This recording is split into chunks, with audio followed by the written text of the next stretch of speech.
지하철에서 처음 만난 여자가 그를 자기야 라고 부르던 날이 있었습니다.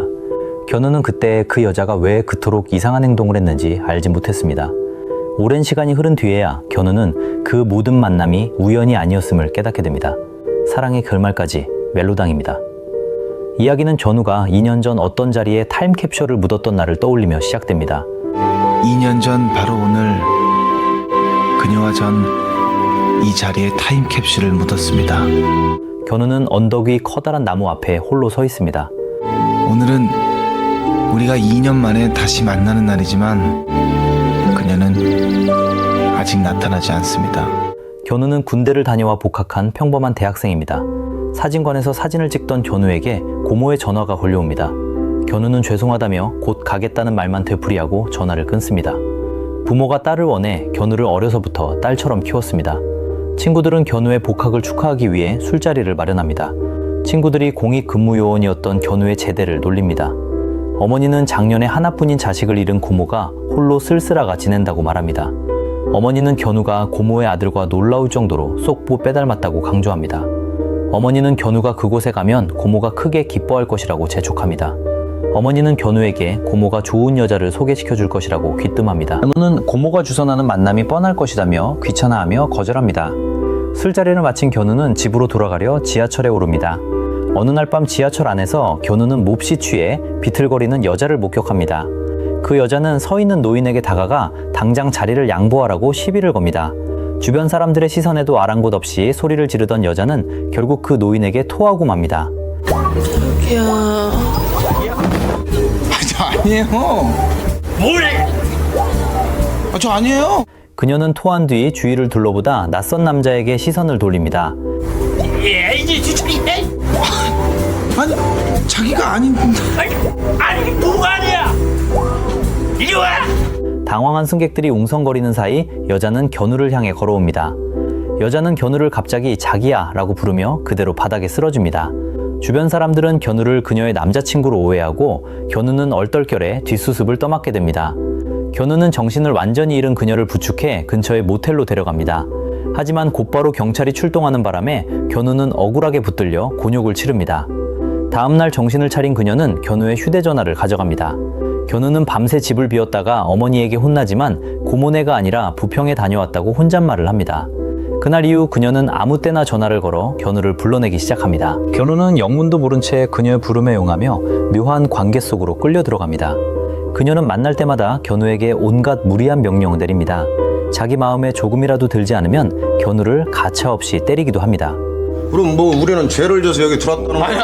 아니 그게 아니지 뭐가 아니야 이 새끼야. 죽을래? 시작하겠습니다. 죄송합니다. 그녀는 견우에게 앞으로 분홍색 옷을 절대 입지 말라는 식의 황당한 규칙을 정해줍니다. 견우는 그녀의 변덕 때문에 중요한 강의를 번번이 빠지게 됩니다. 갑작스러운 일로 경찰서에 불려가기도 하고 사람들이 지켜보는 앞에서 크게 망신을 당합니다. 툭하면 매를 맞고 시달리면서도 견우는 신기하게 그녀를 계속 만납니다. 그녀는 장래에 훌륭한 시나리오 작가가 되는 것을 꿈꾸고 있습니다. 그녀는 자신이 직접 쓴 기상천외한 시나리오를 견우에게 가져와 읽어보라고 강요합니다. 그 시나리오 속 이야기들은 하나같이 상식을 벗어날 정도로 황당하기만 합니다. 소설 소나기를 자기식으로 비틀어 소녀가 산채로 묻어달라고 요구하는 내용이 그렇습니다. 견우는 그녀가 지어낸 시나리오마다 주인공이 왜 늘 미래인인지 의아해하며 묻습니다. 그녀는 과학이 더 발달하면 타임머신이 만들어져 미래인이 과거로 여행을 올 것이라고 설명합니다. 그녀는 지금 이 세상 어딘가에 미래인이 숨어 있을지도 모른다고 진지하게 말합니다.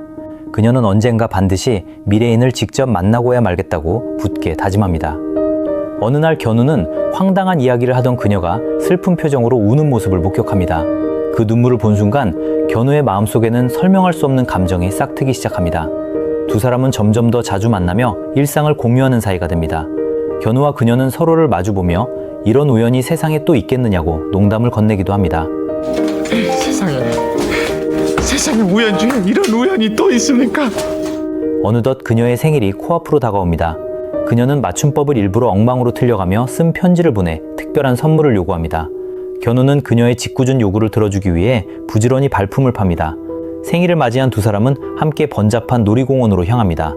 그 놀이공원에서 뜻밖의 사건이 벌어집니다. 군복을 입은 탈영병이 갑자기 총을 들고 나타나 무고한 사람들을 인질로 붙잡습니다. 그 탈영병은 자신의 애인이 마음이 변했다고 소리칩니다. 애인을 당장 이 자리로 데려오지 않으면 인지를 죽이고 자신도 목숨을 끊겠다고 협박합니다. 현장에 출동한 경찰들은 숨을 죽인 채 정확한 저격 타이밍을 준비합니다. 그때 그녀가 경찰의 제지를 뿌리치고 앞으로 걸어 나옵니다. 그녀는 총을 든 탈영병을 향해 담담한 얼굴로 말을 건네기 시작합니다.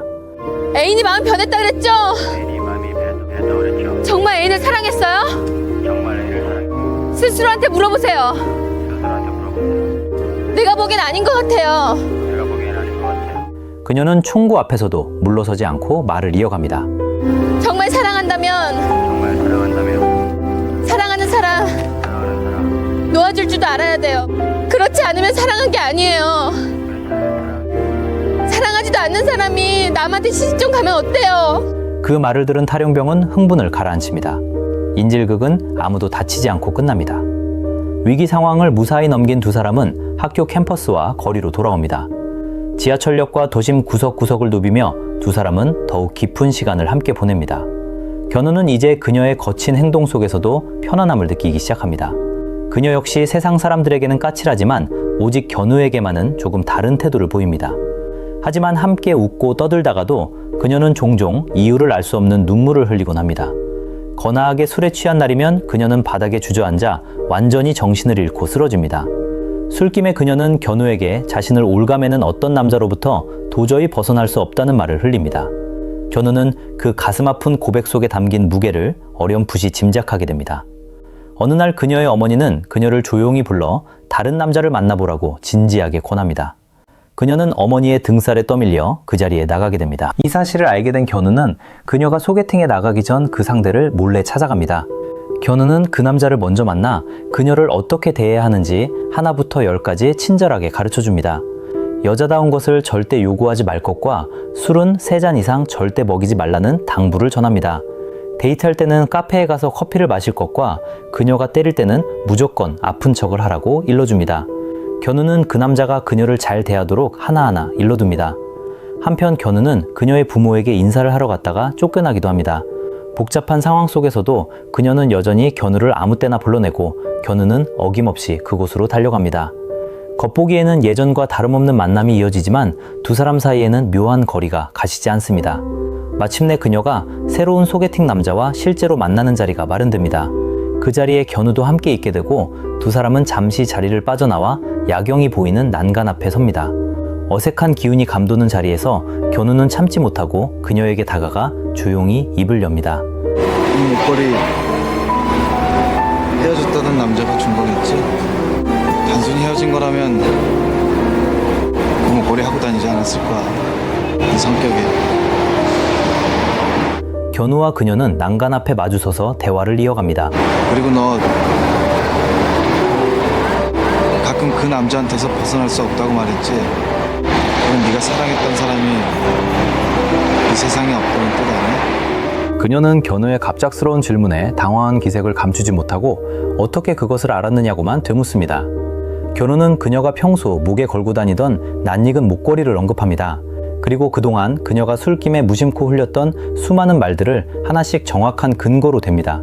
그녀는 아무 말도 하지 못합니다. 견우는 복잡한 감정을 꾹 눌러 담은 채 그녀에게 간곡한 당부를 시작합니다. 내 말 잘 들어. 견우가 그녀를 향해 말을 이어갑니다. 난 괜찮지만 잘 모르는 남자 앞에선 승질 죽으면 죽어. 남자들은 여자다운 것도 좋아하잖아. 견우는 다른 사람 곁에 서게 될 그녀에게 주의할 점들을 일러줍니다. 그리고 술 절대로 3잔 이상 마시지 마. 술 먹고 여자가 쓰러지는 거 그거 이용하는 남자들 많아. 그리고 그녀가 무언가 말하려 하자 견우가 말을 끊고 이어갑니다. 나한텐 괜찮지만 다른 남자한텐 뭐든 한번 도전해.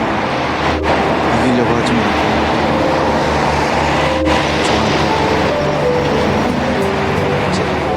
좋아한다. 견우는 자기가 아닌 다른 남자 곁에 설 그녀를 두고 그렇게 말합니다. 자신의 마음을 온전히 내려놓은 견우와 그녀는 마지막으로 함께 산을 오르기로 결심합니다.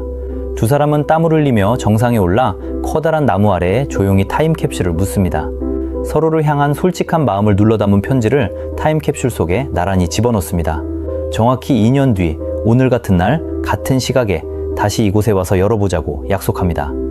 2년 뒤에 기적처럼 다시 만난다면 두 사람 모두 지금과는 완전히 달라져 있을 것이라고 견우는 생각합니다. 그때가 되면 더 가까워지든 아니면 완전히 헤어지든 둘 중 하나를 냉정하게 택하게 될 것이라고 다짐합니다. 약속을 마친 두 사람은 쓸쓸한 발걸음으로 기차역 승강장으로 향합니다. 견우야, 너 먼저 가. 우리 여기서 헤어지자. 같이 가야지. 견우의 말에 그녀가 대답을 준비합니다. 아니야, 나 다음 기차로 갈게. 그게 좋을 것 같아. 기차역 승강장에서 두 사람이 한동안 말없이 마주 서 있습니다. 1년 후에 만나는 거야. 그래, 인형!